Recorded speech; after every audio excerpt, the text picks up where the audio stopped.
દબાઈ જાય ઉપર ચાલો આજે મોહરમના પર્વ નિમિત્તે સુરત શહેરમાં નવાબોના જમાનાની પરંપરા મુજબ તાજિયા નીકળે છે. આજે કતલની રાત છે. આજે 9મો ચાંદ છે. આજે તાજિયા આ વિસ્તારમાં નીકળશે. નવાબની વાડી થઈને આ વિસ્તારમાં ટન મારીને પાછા પોતપોતાના સ્થાનક પર જશે અને 10મે ચાંદ ફરી પાછા આવતીકાલે બપોરે 4 વાગે તાજિયાનું જુલુસ રાબેતા મુજબ જે રૂટ આપવામાં આવ્યો છે એ પ્રમાણે નીકળશે ને હિન્દુ મુસ્લિમ શીખ ઈસાઈ સૌ આમાં ભાગ લેશે.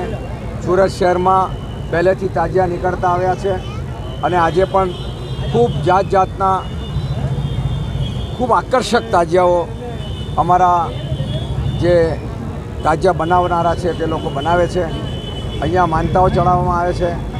આજે અને કાલે બપોરે કોમી એકતાનો પ્રોગ્રામ છે ભાગળ 4 રસ્તા પર.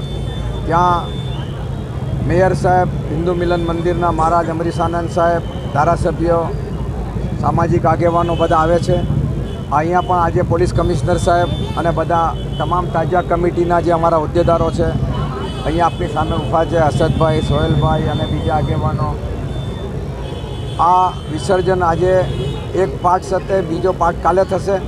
સૌને એટલો જ મેસેજ છે કે આ શહીદીનો દિવસ છે. ઇમામ હુસેનની યાદમાં એમને યાદ કરવા માટે આખો વિશ્વ એમને યાદ કરે છે. એવા પ્રસંગે એમને અમે પણ યાદ કરીએ છીએ, એ શહીદીને યાદ કરીએ છીએ અને એ શહીદીને યાદ કરીને અમે આ ફેસ્ટિવલ ઉજવીએ. કેટલા તાજિયા આ વર્ષે બનાવવામાં આવ્યા છે? અંદાજિત 350 પરમિટોના ફોર્મ ભરાયા છે અને 350ની અંદર જે પરમિટો આપવામાં આવી છે એમાં પાણીના વાહનો, તાજિયાઓ, પરી, દૂધુ, રખાડા, સવારી તમામનો સમાવેશ થાય છે. ઓકે સાહેબ, આવી ગયા. Thank you.